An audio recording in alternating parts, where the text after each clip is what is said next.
नमस्कार दोस्तों, जैसी डेक में आप सबका हार्दिक स्वागत है। तो एक शानदार एक्सपायरी होती हुई थर्सडे को दोनों तरफ का मूवमेंट मिलता हुआ, और जैसा कि हमने प्री मार्केट अपडेट में ही बात की थी कि volatility index VIX VIX volatility देगा, और वॉलेटिलिटी भी हुई। दोनों तरफ की मूवमेंट आई, यानी कि कॉल साइड पे भी और पुट साइड पे। बेसिकली जो लोग यही कहते हैं सेल साइड या बाय साइड की बजाय वो कहते हैं कॉल साइड पे भी और पुट साइड पे। तो दोनों तरफ आज आप लोगों को पैसा बनाने का मौका मिला।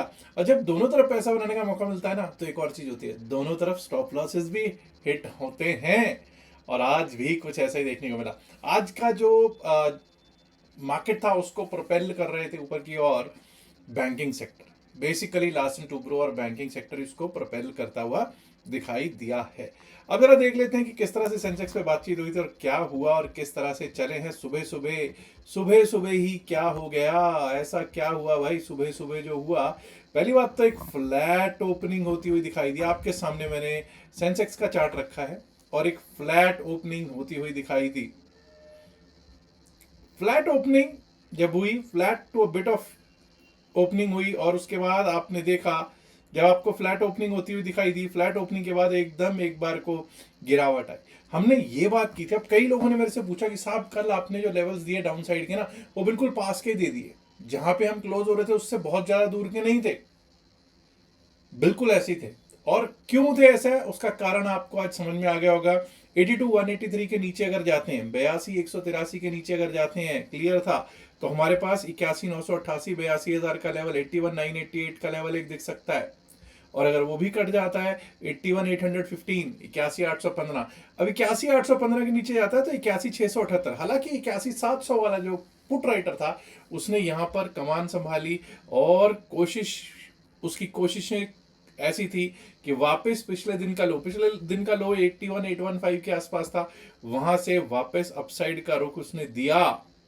और दिया तो 81,988 के ऊपर गए, 82,183। देखिए हमने बात की थी 82,183 क्या लेवल है।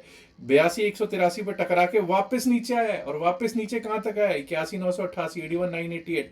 And again when it went up, 82,183 became a resistance. और इसके ऊपर जब टिकने लगे, जब इसके ऊपर हम टिकने लगे हैं, तो जब टिकने लगे हैं तो टिकने के बाद आपको मालूम है कि क्या हुआ। जब टिकने लगे तो फिर ऊपर ही ऊपर को जाते हुए हमको दिखाई दे गई। सेंसेक्स ऊपर ही ऊपर मार्केट जाते हुए दिखाई दे गई। 82,500 का रेजिस्टेंस था, 82,500 के रेजिस्टेंस को पार कर लिया हमने। और पार करने के बाद मेरे को एक बार को लगता था कि 82,700 82,800 के तक जाएगा। लेकिन क्या हुआ है ना कि नीचे से ऊपर आ रहा है, तो 82,500 82,600 82,700 इन सब जगह पे कॉल राइटिंग हो गई। और कॉल राइटर्स ने अपना जोर दिखाया, 82,689 तक का हाई जरूर लगाया है, और 82,566 82,566 पर क्लोजिंग हो गई। अब यही चीज देखते हैं निफ्टी 50 पे। उसके बाद चलेंगे, देखेंगे कि कौन कौन से स्टॉक्स तेजी दिखा रहे थे, कौन नरमी दिखा रहे थे। निफ्टी 50 देखते हैं। ये रहा निफ्टी 50। यहां पे कुछ लोगों को ज्यादा बेहतर समझ में आएगा। अगेन यहां पर भी क्या हुआ है, एक फ्लैट ओपनिंग। फ्लैट ओपनिंग के बाद नीचे का रुख क्या था। अगर 25 कल हम जहां पे क्लोज हो रहे थे 25,335 के आसपास शायद हो रहे थे, जहां तक मुझे याद है। हमने ये बात की थी कि अगर हम लोग 25,291 के नीचे जाने लग जाए, कोई बहुत दूर नहीं था, 25,291 के नीचे जाने लग जाए तो 25,237 वो भी आपको दिखा, 25,197 वो भी दिखा, और एक बार को 25,154 25,115 25,159 तक का लो लगा, और वहीं से सपोर्ट लिया। सपोर्ट लेने के बाद आपको पता है धीरे धीरे से ही, लेकिन 25,290 291 क्या है, रेजिस्टेंस बन गया। और जब इसको रेजिस्टेंस को इसने पार किया तो उसके बाद सीधा सीधा 25,372 का लेवल था, जो पिछले दिन हमने कहा था भाई इसके ऊपर जब तक नहीं चलेगा तब तक अपसाइड के बारे में नहीं सोचेंगे। 25,372 पिछले दिन का हाई भी था, उसको पार किया। उसको पार करेंगे तो 25,433 और 25,433 हमको लगा। और 25,433 जब लगा तो ये देखिए 25,433 पे क्या मिल गया, रेजिस्टेंस। रेजिस्टेंस से नीचे आया, फिर से कोशिश की इसने, और कोशिश ऐसी हुई कि 25,458 का हाई लगा, क्लोजिंग दे दी इसने 25,418 419 पे। अब कुछ लोग कहेंगे साहब क्या ये वॉलेटिलिटी रहेगी, जी हाँ बिल्कुल रह सकती है वॉलेटिलिटी आगे भी। संडे को भी काम होगा, ना सिर्फ कल फ्राइडे को बल्कि संडे को भी, क्योंकि बजट डे है, उस दिन भी कार्य होता हुआ हमको दिखाई पड़ेगा। सिर्फ शनिवार की ही छुट्टी है। अब जरा यहां देख लेते हैं निफ्टी 50 पे जो 25,418 की क्लोजिंग हुई है, 25 एडवांसेस 25 डिक्लाइंस। प्लीज अंडरस्टैंड मैंने जैसा स्टार्टिंग में ही कहा, लार्सन टूब्रो के साथ साथ बैंकिंग सेक्टर भी कुछ दमखम दिखाने की कोशिश कर रहा था, जिसमें कि प्रमुख थे axis bank, ICICI bank. Even अगर आप बड़े बैंकों की बात करोगे तो एचडीएफसी बैंक भी ग्रीन में ही क्लोज होता हुआ दिखाई दे रहा था। एक्सिस बैंक है, आईसीआईसीआई बैंक है ग्रीन में, स्टेट बैंक ऑफ इंडिया भी ग्रीन में है और एचडीएफसी बैंक भी ग्रीन में ही है। आप ये भी देख लीजिए कि आज कोटक बैंक रेड में है, लेकिन बहुत छोटा सा रेड में है, उसको फ्लैट कहूंगा तो ज्यादा बेहतर रहेगा। 0.70% रिलायंस जैसा बड़ा स्टॉक भी रेड में दिखा है। महिंद्रा एंड महिंद्रा, टीसीएस, एशियन पेंट पिट रहा था। इंडिगो, एसबीआई लाइफ, मारुति भी नतीजों के बाद पिटता हुआ ही दिखाई पड़ रहा है। टाटा कंज्यूमर्स भी नतीजों के बाद 2.5-3% पिटा ही है। अगर मैं इंडेक्स मूवर्स डाउनवर्ड्स की बात करूं तो आपके सामने एशियन पेंट्स, मारुति, जिनका तीनों का ही मैंने बल्कि पांचों का नाम लिया, Asian paints, Maruti, Mahindra and Mahindra, TCS, Reliance, ये पांचों ही नीचे को और इंडेक्स को, मार्केट को खींचते हुए दिखाई पड़ रहे हैं। अब देखिए बैंक निफ्टी एक अलग दिशा और दशा दिखा रहा है। बैंक निफ्टी की स्थितियां देखिए, चेक कीजिए। आप बैंक निफ्टी में गैप डाउन खुलते हैं, 59,480 वाला लेवल था, उसके नीचे खुलते हैं, 59,384 के लेवल के आसपास तक जाते हैं, बल्कि 59,339 का पहले 5 मिनट में ही लो लगाते हैं। और उसके बाद जब आपने 15,480 को रीगेन कर लिया, 59,480, 500 को रीगेन कर लिया, तो आपको पता था क्या होना है। 59,700 से पहले कहीं रुकना था क्या? बिल्कुल भी नहीं रुकना था। ये देखिए 59,700 आपको भली भांति प्राप्त हुआ। उसके बाद वहां पे थोड़ा नखरेबाजी तो जरूर हुई, लेकिन फिर जब चढ़े तो 59,833 और 59,833 भी पार हुआ, तो 59,995 वाला जो लेवल था वो भी पा गए। 60,060, 60,060 का आज हाई लगा है, 60,060 का। हालांकि मुझे लगता था 60,117 एक बार को लेवल दिखा सकता है, लेकिन जहां पर भी पहुंचा अच्छा पहुंचा और 59,957, 59,957 पर क्लोजिंग दे दी है निफ्टी बैंक ने। अब जरा बात कर लेते हैं, क्या यही चीज का असर फिन निफ्टी पे भी पड़ रहा था? ये लीजिए साहब, Fin Nifty gap down opening, जी हाँ गैप डाउन ओपनिंग, लेकिन हमने बात की थी 27,288, 27,288। अगर ये क्या था, पिछले दिन के लिए डाउन साइड के लेवल था, इसके ऊपर टिकने लगे, टिका, बिल्कुल टिका। 27,402 का लेवल था, बिल्कुल आया। 27,402 के बाद 27,454, 27,454 वो भी आया। 27,510 और मेरा उसके ऊपर लेवल था 27,582, ठीक है, 27,562 तक आया, मैं खुश। भाई आपको 5-5 लेवल, 4-4, 5-5 लेवल्स मिल रहे हैं और बिल्कुल नीचे से, तो बहुत शानदार है ना, इससे ज्यादा और क्या चाहिए। What a beautiful recovery this Nifty FinService has done today. Let's talk about Nifty Mid Cap. यहाँ क्या सीन है भाई, यहाँ पे तो कुछ मिड कैप आईटी कंपनीज के नतीजे आए थे और एक बार को देखिए, चेक कीजिए यहाँ क्या हुआ। हम कहाँ ओपन हो रहे हैं? 13,402 के ऊपर गैप अप ओपन हो रहे हैं, गैप अप ओपन हो रहे थे और उसके बाद हम नीचे गए तो हम कहां तक गए? चेक कीजिए 13,283। हमने क्या बात की थी, यही एक अच्छा सपोर्ट रहेगा और इसके नीचे जाएगा तभी डाउन साइड के बारे में सोचेंगे। चेक कर सकते हैं 13,283 ने किस तरह सपोर्ट दिया। उसके बाद कोशिश हुई एक बार को 13,340-45 तक जाने की। अगेन वी सॉ लास्ट में 13,402 एक बार रेजिस्टेंस बना, रेजिस्टेंस ही पार हुआ, 13,433 का हाई लगा है और 13,424 पे क्लोजिंग दी है। यानी कि गिर के फिर उठना किसको कहते हैं, वो निफ्टी मिड कैप सेलेक्ट आज बता रहा था। आइए अब देखते हैं कि कल को मार्केट किस तरह से चल सकती है। तो सबसे पहले ऐसा करते हैं, निफ्टी 50 से ही कर लेते हैं शुरुआत। कल को निफ्टी 50 के जब हम 15 मिनट के चार्ट पे चलते हैं तो सबसे पहले अंडरस्टैंड करने की कोशिश करेंगे कि भाई अब क्या स्थितियां हैं। अगर अभी जो भी हो रहा है, वॉलेटिलिटी बढ़ी हुई है, नो डाउट अबाउट इट।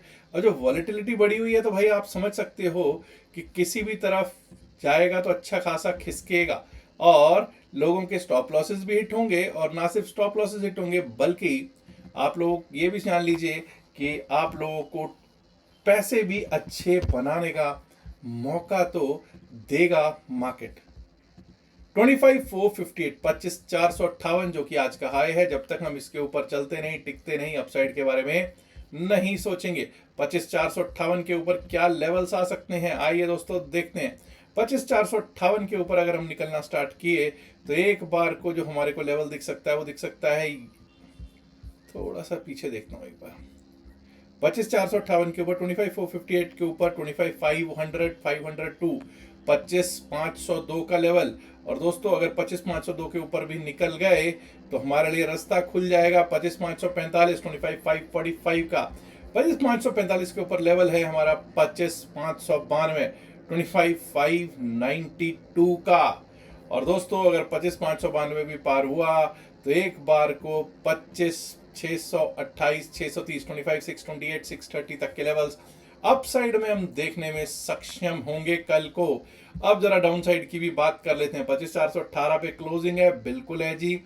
ये जान लीजिए कि अगर हमने इस बार 25,350 के नीचे जाना शुरू कर दिया, 25,350 कट जाता है, 25,350 के नीचे अगर जाना शुरू कर दिया, एग्जैक्ट लेते हैं 25,350 25,350 के नीचे अगर जाना शुरू कर दिया तो यहां से नीचे का रास्ता खुल जाएगा। और पहला लेवल जो आ सकता है वो क्या लेवल आ सकता है, वो आ सकता है यहाँ पर 25,302 25,302 25,302 भी अगर टूटता है तो 25,302 के नीचे जो लेवल दिख सकता है वो दिख सकता है 25,247 25,247 और 25,247 टूटा तो 25,206 205 25,206 205 का लेवल निफ्टी 50 दिखा सकता है। आइए अब बात कर लेते हैं बैंक निफ्टी की। निफ्टी बैंक भाई इसमें शॉर्ट करना यानी कि खतरा मोल लेने वाली कहानी बन जाएगी। 1 घंटे के चार्ट पे चलेंगे और सबसे पहले लेवल्स लगाने की कोशिश करते हैं। अपसाइड के लिए कौन से लेवल्स रह सकते हैं।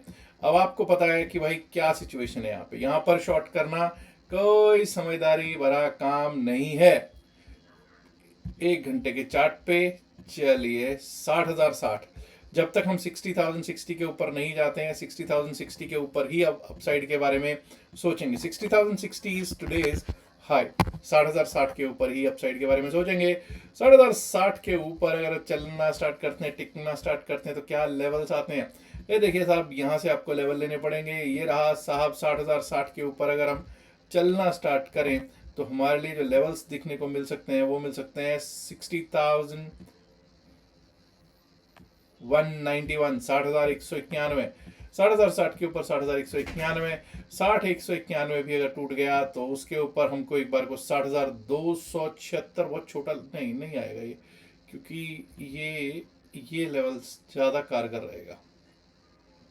60,306 60,306 और अगर सब कुछ अच्छा रहा दोस्तों तो ये समझ जाइए 60,434 435 60,434 435 का लेवल भी एक बार दिख जाए तो आनंद की अनुभूति अलग ही होगी, यानी कि ऑल टाइम हाई पर हम आ जाएंगे। डाउन साइड निफ्टी बैंक कहां से शुरुआत होगी। देखिए डाउन साइड 59,782 59,782 के नीचे अगर जाना शुरू कर देते हैं तो डाउन साइड की शुरुआत हो जाएगी। 59,782 के नीचे गए तो ये लेवल आ सकता है 59,662 59,662 59,662 भी अगर टूट गया तो एक बार को दोस्तों हमको 59,507 59,500 507 का लेवल दिखाई पड़ सकता है ऑन निफ्टी बैंक। आइए फिर निफ्टी पर भी कर लेते हैं चर्चा। निफ्टी फाइनेंशियल सर्विसेज इंडेक्स, जब हम निफ्टी फाइनेंशियल सर्विसेज इंडेक्स की बात करते हैं तो सबसे पहले तो 27,562 27,562 आज का हाई है। 27,562 के ऊपर ही अब हम अपसाइड के बारे में सोचेंगे। 27,562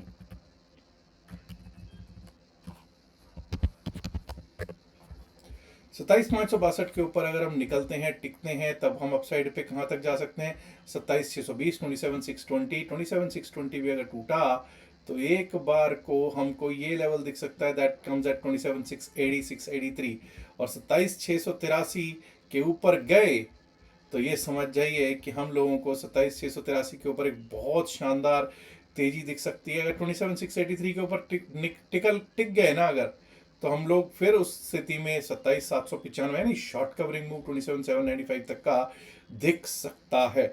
अब डाउन साइड की बात करनी भी जरूरी है। हम लोग 27,509 पर क्लोज हुए हैं, ठीक है जी। अगर हम अब 27,400 के नीचे जाना शुरू करते हैं, 27,398 के नीचे जाना शुरू कर दिया, 27,398 के नीचे तो एक बार को 27,329 27,329 27,329 भी अगर टूटा तो 27,265 27,265 का लेवल दिखाई पड़ सकता है। और 27,265 के नीचे 27,213 27,213 और निफ्टी फिन सर्विस दिखाई पड़ सकता है। Let's now talk about Nifty mid cap select और उसके बाद बात होगी बीएसई सेंसेक्स की भी। देखिए 13,433 का आज का हाई है, तो लेट्स गिव रिस्पेक्ट टू 13,433। 13,433 के ऊपर अगर हम चलना स्टार्ट करेंगे, टिकना स्टार्ट करेंगे, तभी अपसाइड के बारे में सोचेंगे। 13,433 के ऊपर हमारा सीधा सीधा जो लेवल आता है वो लेवल क्या है जी, वो है 13,497, 13,497। 13,497 भी टूटा तो 13,548, 13,548 ऑन द डाउन साइड। अब डाउन साइड कहां से हमारे लिए शुरुआत होगी? हमारे लिए डाउन साइड की शुरुआत होगी 13,350 के नीचे। 13,350 अगर टूटता है, 13,350 अगर टूटा तो वहां से हमारी डाउन साइड की शुरुआत हो जाएगी, जो कि हमको पहले लेवल 13,308, 13,308 दिखा सकते हैं। और 13,308 भी अगर टूट गया तो उसके नीचे हमको 13,270, 13,270 दिख सकता है। और 13,270 टूटने पर एक बार को हमको 13,244, 13,244 तक का रास्ता मिड कैप निफ्टी दिखा सकता है। तो 13,433 के ऊपर ही अपसाइड और 13,350 के नीचे ही डाउनसाइड दिखेगी, ऐसा प्रतीत हो रहा है। बीएसई सेंसेक्स पर बात कर लेते हैं। बीएसई सेंसेक्स जिसकी आज एक्सपायरी हुई है, शानदार एक्सपायरी है, तो भाई let's give respect to 82,689। 82,689 today's high. तो 82,690 की बजाय ऐसा करते हैं 82,700 को ले लेते हैं। 82,700, 82,700 के ऊपर जब तक हम नहीं चलेंगे, जब तक हम नहीं टिकेंगे, अपसाइड के बारे में नहीं सोचेंगे। 82,700 के ऊपर 82,846, 82,846 का लेवल दिख सकता है। 82,846, 82,846 माफ कीजिए, 82,846 के ऊपर निकले तो 83,000, 83,050। हालांकि एक बार को ना ये यहाँ पर थोड़ा सा रेजिस्टेंस ले सकता है 83,009, 83,010 पे, और अगर वो टूटा तो 83,171, 83,170, 171 का लेवल दिख सकता है। अब डाउन साइड के लेवल्स की बात करनी बहुत जरूरी है। डाउन साइड पे अगर हमको ये लेवल टूटता हुआ दिखे, यानी कि 82,390 टूटता हुआ दिखे, 82,390 सॉरी 82,390, 82,390 टूटता हुआ दिखे तो 82,183, 82,183, और अगर वो भी टूटा तो 81,988, 81,988 एंड बिलो दैट 81,815, 81,815। और अगर वो भी टूट गया तो आज का लो क्या है जी, 81,707, 81,707 भी दिख जाए तो कोई अतिशयोक्ति नहीं होगा बीएसई सेंसेक्स में। दोस्तों अब आपको ये तो पता चल गया कि Nifty, bank Nifty, fin Nifty, midcap और सेंसेक्स की क्या हालात हैं। अब मैं आपको यहाँ पर ये भी बता देना चाहता हूँ कि 7 तारीख, आने वाली 7 तारीख को शनिवार का दिन है। पूरे दिन का प्रोग्राम है हमारा मुंबई में, थाने में। अगर आपने रजिस्टर नहीं किया तो अभी भी रजिस्टर कर सकते हैं। रजिस्ट्रेशन के लिए लिंक अभी भी ओपन है और उसका सिर्फ एक ही तरीका है। उसके लिए आपको हमारे लिंक से डेल्टा एक्सचेंज में, कॉइन डीसीएक्स में या डेल्टा एक्सचेंज में अकाउंट खुलवाना होगा। दोनों का लिंक मैंने डिस्क्रिप्शन और पिन मैसेज वीडियो में डाल रखा है। अकाउंट ओपनिंग के बाद स्क्रीनशॉट जरूर डाल दीजिएगा, जो नंबर आपको स्क्रीन पर चलता हुआ दिखाई दे रहा है, और रिक्वेस्ट कर लीजिएगा कि भाई आपको मुंबई सेमिनार में रजिस्टर करना है। मुंबई सेमिनार के लिए कोई फीस नहीं है, फुल डे का प्रोग्राम है, और लंच एंड ऑफ कोर्स चाय का तो अरेंजमेंट किया ही हुआ है, और लंच का भी अरेंजमेंट आप लोगों के लिए किया गया है। But entry is only by invitation, it is free but only by invitation. तो अपना इन्विटेशन आप सीक कर सकते हैं, रिक्वेस्ट कर सकते हैं, जो आपको नंबर दे रखा है उस पर। चलिए दोस्तों, याद रखिएगा जो भी बातचीत इस वीडियो में की गई है वो सिर्फ और सिर्फ एकेडमिक पर्पसेस से की गई। इसका बाय सेल की सलाह से कोई लेना देना नहीं है। बाय सेल की सलाह के लिए आप अपने फाइनेंशियल एडवाइजर से बात कर सकते हैं। उम्मीद करता हूं आप वीडियो को लाइक कर चुके होंगे, नहीं किया तो लाइक कीजिएगा, शेयर कीजिएगा इस वीडियो को अपने दोस्तों के साथ ज़्यादा से ज़्यादा संख्या में। हमारे फ्रेंड्स, अगर आपने अभी तक जैसी चैनल को सब्सक्राइब नहीं किया, देर किस बात की, सब्सक्राइब करना तो बनता है ना दोस्तों। शुक्रिया, नमस्कार, धन्यवाद, good luck for tomorrow, bye bye.